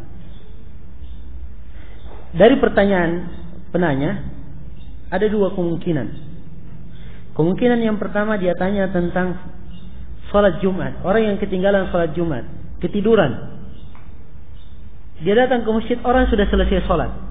Apakah dia salat Jumat atau dia salat duhur? Kalau ini pertanyaannya, seperti ini bentuknya, maka jawabannya dia salat duhur. Sebab Jumat itu ada rangkaiannya dengan khutbah. Jumat itu ditegakkan di masjid jami', masjid yang ada khatibnya, dan direkomendasi oleh penguasa boleh khutbah Jumat di situ. Dipahami? Ya. Maka setelah khutbah, salat 2 rakaat, itu namanya salat Jumat. Kalau tidak ada, maka dia salat 4 rakaat. Dia tidak dapat Jumat, datang setelah itu, maka dia sekarang hukumnya salat berapa? 4 rakaat. Tapi kalau pertanyaannya, potongan yang kedua, ada orang yang sudah salat Jumat, hadir Jumatan, kemudian dia salat 2 rakaat. Setelah selesai Jumat, dia berdiri lagi salat duhur 4 rakaat. Nah, ini banyak diketemukan di tengah masyarakat. Maka yang seperti ini hukumnya bid'ah, tidak dikenal dalam syariah. Pernah ada yang bertanya kepada saya, apa dalilnya itu bid'ah? Katanya kalau ada dalilnya nanti saya beri hadiah. Cuma saya tidak pernah ketemu lagi akhirnya. Ya. Waktu itu saya katakan nantilah saya baca-baca dulu. Namun saya sudah pastikan kepadanya bahwa hukumnya bid'ah. Ya. Ternyata dalilnya sederhana sekali. Para ulama berdalilkan dengan ayat فَإِذَا قُضِيَتِ الصَّلَاةُ فَانْتَشِرُوا فِي الْأَرْضِ. Apabila sudah selesai salat, maka bertebaranlah kalian di muka bumi. Dikatakan kalau selesai salat, kalian bertebaran. Bukan disuruh salat duhur lagi. Sudah selesai Jumat. Iya. Itu dalil yang dipakai. Dan ada dalil-dalil yang lain. Dan ada satu risalah khusus di sini berkaitan dengan masalah ini. Ya, sangat bagus sekali. Dikarang oleh Syekh Masyhur Hasan.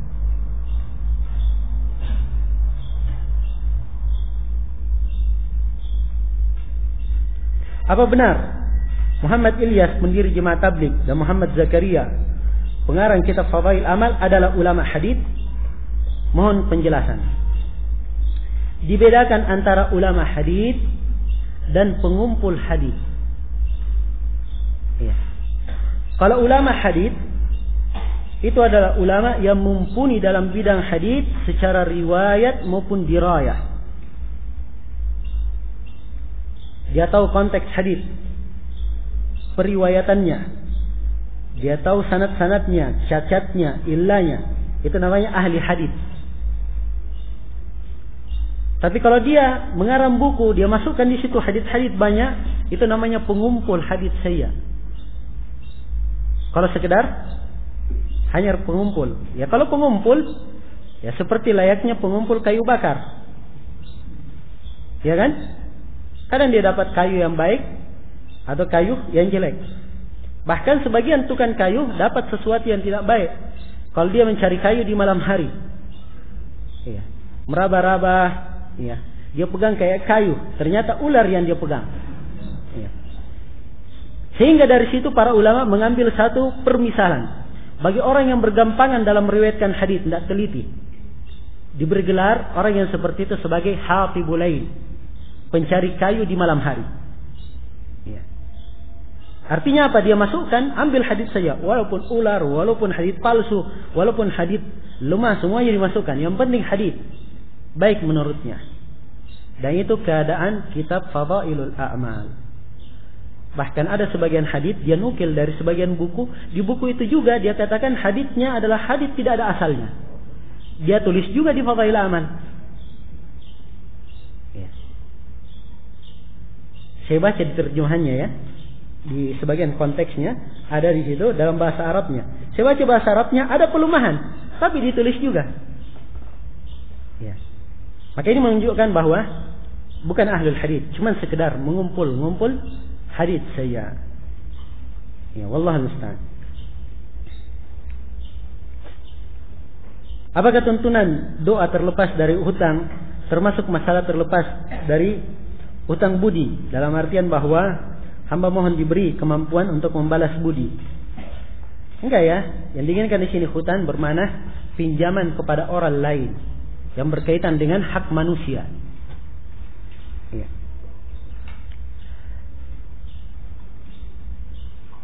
Bagaimana dengan perkataan seseorang hutang nyawa dibayar nyawa, hutang budi dibawa mati?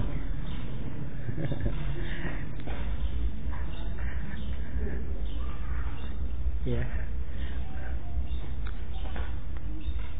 Hutang nyawa dibayar nyawa, ini tidak benar ya. Kurang pemaaf orangnya.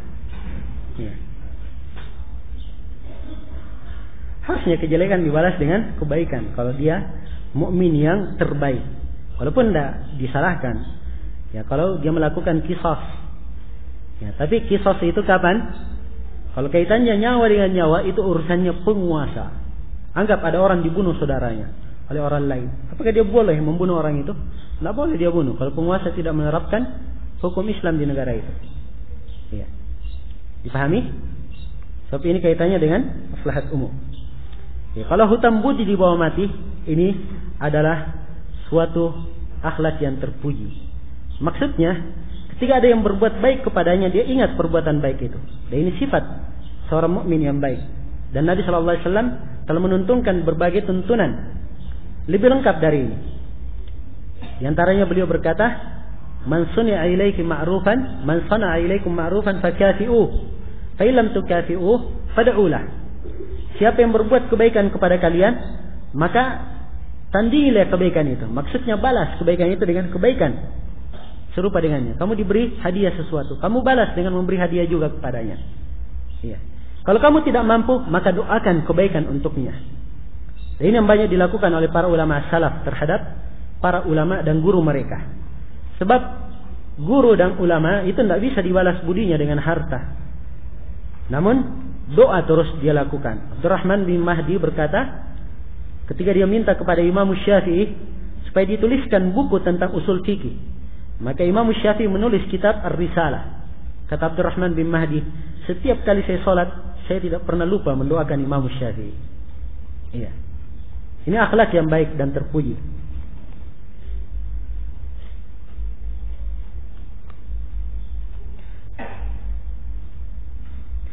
Jika seorang telah mati, telah meninggal, maka terhapuslah seluruh amalannya kecuali 3 hal. Bagaimana jika seorang yang telah meninggal dunia orang tuanya menyumbang ke masjid atau mengeluarkan zakat atas nama almarhum? Apakah itu sampai atau tidak? Tolong penjelasannya. Ya, insyaallah taala sampai kalau yang mengeluarkannya adalah anaknya sendiri. Ya. Anaknya yang mengeluarkan. Insyaallah sampai.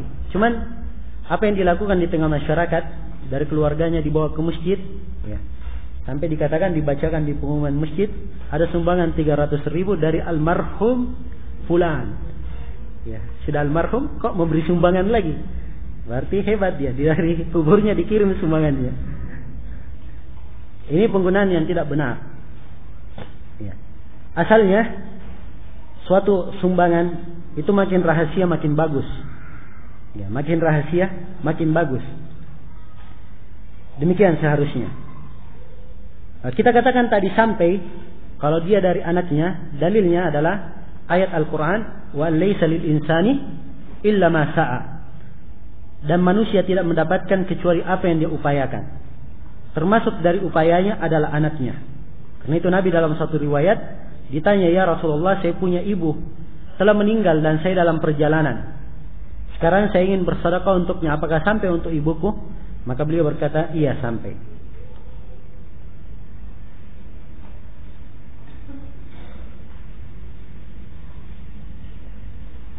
Apakah benar bahwa Muhammad Ibrahim Syaqarah, murid Al-Albani, dalam kitabnya tentang Syed Qutb menyimpulkan bahwa ia pertengahan tentang Syed Qutb, tidak membedakan, tidak membenarkan. Ya. Dia sendiri dari sikapnya tersebut di masa dia masih istiqamah itu sudah dikritik oleh banyak pihak dan ahli sunnah tidak menyetujuinya. Muhammad Ibrahim Syaqarah, apalagi sekarang di keadaannya yang dia telah menyimpang. Iya. Kemana Syekh Al-Albani rahimahullahu taala dituduh oleh sebagian orang bahwa dia mazhabnya Murji'ah. Dikarang sebagian buku. Ada 2 orang doktor yang mengarang, yang memberi pendahuluan Ibrahim Syaqarah, menunjukkan dia menyetujuinya. Gurunya sendiri dituduh sebagai Murji'ah. Iya. Dan banyak hal yang kelihatannya dia sangat berbeda sekali dengan keadaannya yang dahulu. Itu nampak dari tulisan-tulisannya yang belakangan. Wallahu musta'an.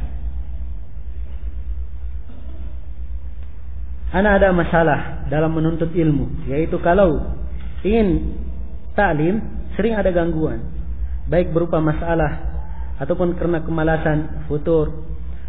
Apakah ada cara memberi saya semangat? Ya sebenarnya kalau ada gangguan, setiap orang pasti mengalami gangguan. Ya. Tidak ada orang yang berjalan di atas muka bumi ini dan tidak mengalami suatu kesusahan dan tidak mengalami rintangan dalam kehidupannya. Kata orang-orang, banyak duri di tengah jalan, ada kerikil-kerikil tajam berserakan. Pasti ada gangguan dan rintangan. Maka butuh kesabaran dalam menghadapinya. Ada gangguan, kesusahan misalnya, apakah dia punya penyakit atau waktunya yang sempit, atau ada tekanan dari pihak lain, apakah itu dari keluarga dan seterusnya, maka dia bersabar sambil berusaha ia menjadikan seluruh waktunya dalam ibadah kepada Allah Subhanahu wa taala. Kalau futur, rasa malas itu tidak boleh dibiarkan begitu saja. Sebab kalau dia dibiarkan, apalagi rasa malasnya masuk ke dalam hal-hal yang membahayakannya selain yang disunnahkan, maka dia akan binasa. Karena itu Nabi sallallahu alaihi wasallam berkata, "Inna likulli amalin syirrah wa likulli syirratin fatrah. Faman kanat fatratuhu ila hadyi faqad ihtada, wa man kanat fatratuhu ila ghairi dzalika faqad halak." Hadits Abdullah bin Amr bin As dan seorang sahabat Nabi, diriwayatkan oleh Imam Ahmad. Setiap amalan itu ada semangat, dan di belakang setiap semangat ada futur. seorang patah atau turun semangatnya. Siapa yang pada saat futur dia kembali kepada sunnahku, amalannya di atas sunnahku, maka dia telah mendapat petunjuk. Siapa yang selain dari itu, maka dia telah binasa.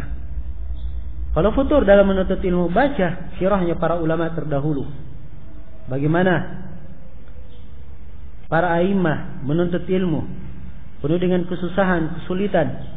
Imam Al-Bukhari pernah beberapa hari tidak keluar dari rumahnya. Dicari-cari oleh ahli hadis. Mana Imam Al-Bukhari? Tidak pernah nampak.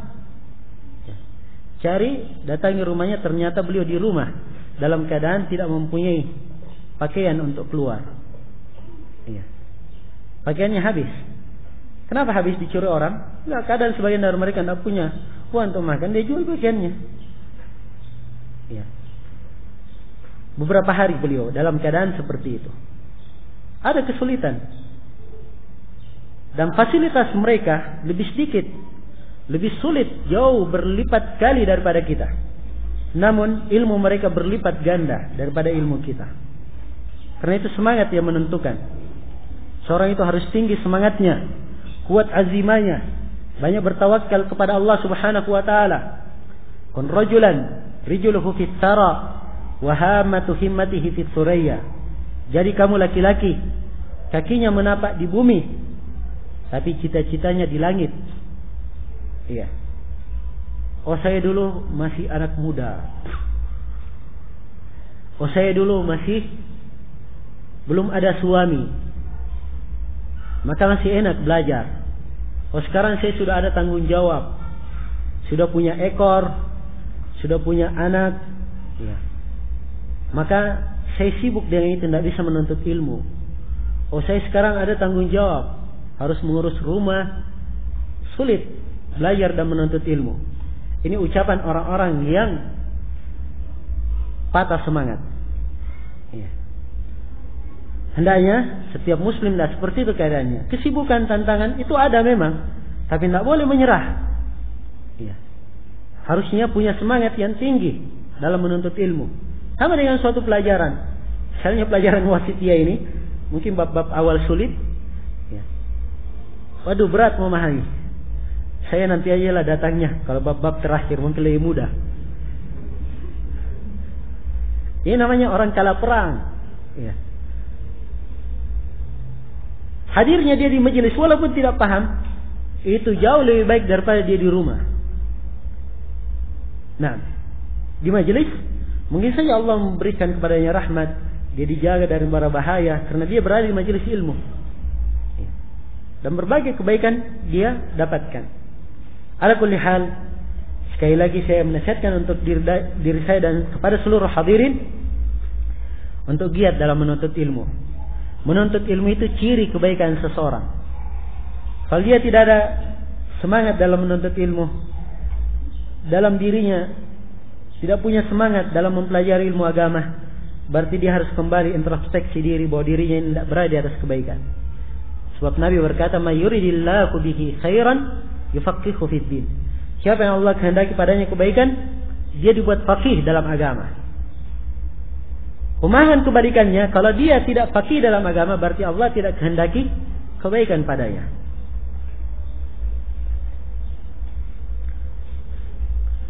Apakah bawang termasuk sebab mengusir jin? Ya, saya nggak tahu apakah bawang itu termasuk sebab atau tidak.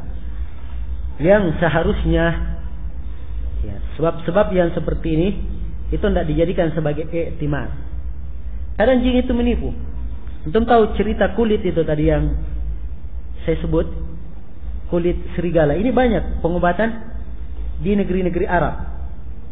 Sampai pernah saya dicerita suatu kejadian, ada orang yang di atas kendaraan umum, di tengah jalan nabrak serigala.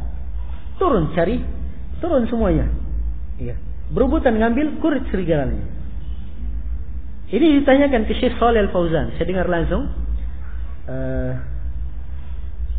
di salah satu pelajaran beliau. Beliau berkata, itu adalah suatu khurafat dan tidak ada dasarnya dalam agama. Apa hubungannya kulit serigala dengan jin terusir? Tapi jin itu seperti itu keadaannya. Pandai dia menyesatkan manusia. Oh iya, kamu pukul saya dengan ini, saya akan keluar. Ya, pasti saya keluar. Betul, memang dia keluar. Namun jin di sini sudah mendapat satu poin, berhasil memalingkan keyakinan orang ini, sehingga dia percaya kepada sebab ini, padahal sebab ini tidak ada syar'inya dan tidak ada sebab akibatnya. Dan dia sudah jatuh, kalau dia yakini jatuh ke dalam syirik asgar, berarti jinnya sudah menang satu poin. Ya. Dan pandai jin seperti itu.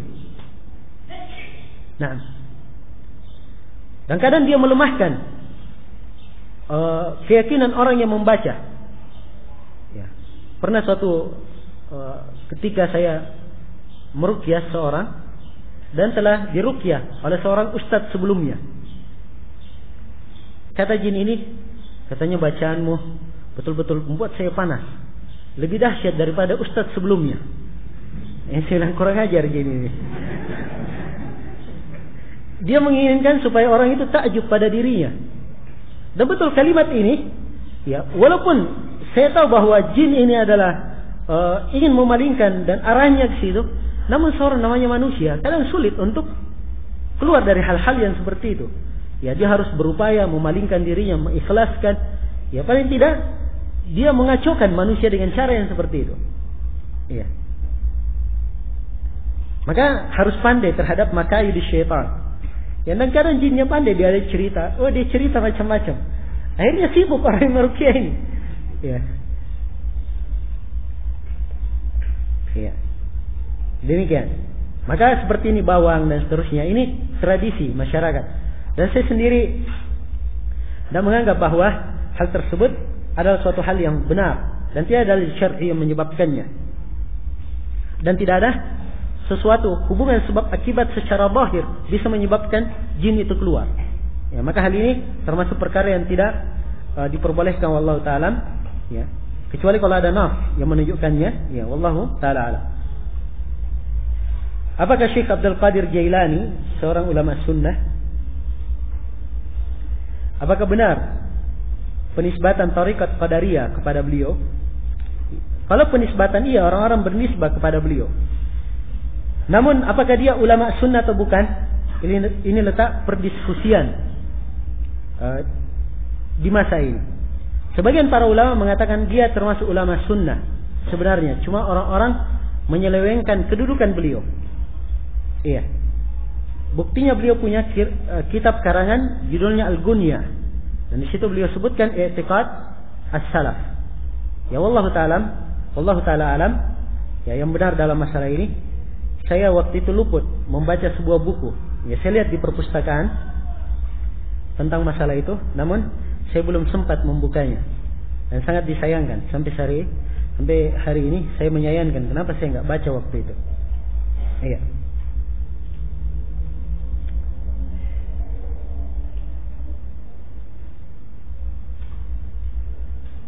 Apakah ada kehidupan seperti kehidupan di bumi, di planet lain, yang mana penghuninya kelak akan dihisab? Kalau tentang itu adalah perkara yang mustahil, ya, dan tidak dibenarkan dalam syar'i. Itu orang-orang yang naik ke bulan ceritanya. Tahun berapa naik ke bulan? Ada ingat tahun berapa? Hah? Tahun 60-an ya? Iya. 60-an atau 70-an? Yang jelas sudah lama. Kenapa nggak ada cerita sebelumnya? Apa setelahnya? Ada lagi yang naik ke bulan? Kan harusnya kalau sudah lama seperti itu lebih canggih lagi kan? Iya. Ini harusnya menimbulkan pertanyaan. Benar nggak ada orang yang naik ke bulan? Ya. Saya tidak membahas pembuktian praktek secara analisa penelitian, mengirim detektif misalnya apakah benar seperti itu atau tidak. Ya. Secara hukum syar'i, Syekh Ibnu Utsaimin berkata, kalau dia sekedar naik ke bulan dengan menggunakan pesawat luar angkasa, itu mungkin. Tapi kalau dia turun berjalan di atas bulan itu adalah perbuatan yang mustahil, kata beliau, berdasarkan nas dari Al-Quran dan Sunnah. Mustahil, omong kosong, ada cerita seperti itu. Gampang aja kalau dibuat di foto misalnya keadaan seperti itu. Iya. Jelas ini ikhwah? Baik. Ini berkaitan dengan orang yang naik kuburan. Dan saya pernah dengar cerita dari sebagian ikhwah. Dia baca di mana atau mendengar dari mana. Cuma saya juga kurang jelas. Katanya ada sebagian anak raja di Saudi ingin membuktikan itu. Dan dia katakan bahwa itu adalah dusta. Tidak benar. Tidak pernah sampaikan. Dan saya agak percaya dengan cerita ini karena semenjak dari kejadian adanya orang naik ke bulan sampai sekarang tidak berulang lagi. Ya. Itu menunjukkan bahwa suatu indikasi yang sangat kuat bahwa hal tersebut tidak benar. Apalagi di planet-planet lainnya, cerita planet-planet. Ya. Terlalu banyak ceritanya. Orang-orang sekarang pendidikan, ya tidak tahu dari mana asalnya dia dapat. Analisanya kurang jelas. Ada planet ini, matahari mengelilingi bumi. Mana matahari mengelilingi bumi? Apa matahari itu hanya tetap saja dia dikelilingi oleh seluruh planet. Itu juga tidak benar. Ya. Matahari justru dalam Al-Quran itu berputar di porosnya sendiri. Ada tempat perputarannya. Ya. Dan meyakini selain dari itu, setelah dia mengetahui nas dari Al-Quran, kalau dia mendustakannya dianggap kafir, keluar dari Islam. Dengan apa dia menolaknya? Allah justru menyatakan dalam Al-Quran, wasyamsu tajri limustaqarrin laha. Dan matahari berputar di porosnya. Allah yang menciptakan matahari, langit dan bumi. Allah yang menyatakan seperti itu. Ya. Kenapa harus mengikuti dan mendengar ya, ucapan orang-orang yang tidak jelas? Ya, kadang dari bapak kera, ya. Kadang dari plankton, ya. Dan lain-lainnya.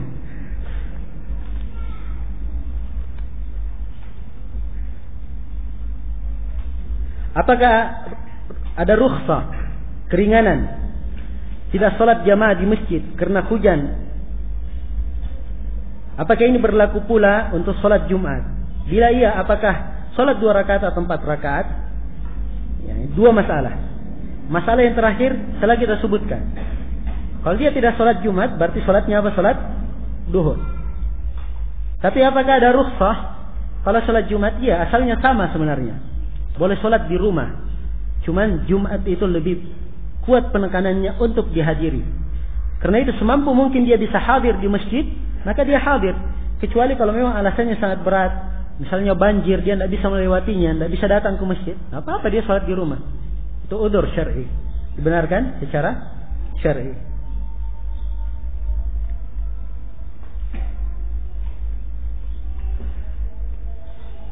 Apakah keabadian Allah sama dengan keabadian makhluknya? Di sini makhluknya, nyanya harusnya ditulis huruf besar, pakai huruf kapital, N-nya besar. Ya, ini juga bentuk pengagungan dalam menulis nama Allah. Ya, tapi kelihatannya saudara kita yang menulis ini lupa, sebab nama Allah ditulis dengan huruf besar. Pada hari akhirat tidak ada kematian lagi padanya. Mohon penjelasan. Keabadian Allah dengan keabadian makhluk berbeda. Allah maha abadi, tidak ada yang abadi setelahnya. Adapun abadinya makhluk, itu karena Allah yang membuatnya abadi. Ya. Maka dari penjelasan ini, tidak mungkin dikatakan sama keabadiannya Allah dengan makhluk. Walaupun makhluk itu tetap abadi. Ya. Makhluk yang diinginkan di sini, sekali lagi makhluk yang berada di surga maupun di neraka. Ya. Baik, cukup sampai sini. Subhanakallahumma bihamdik, asyhadu an la ilaha illa anta, astaghfiruka wa atubu ilaik.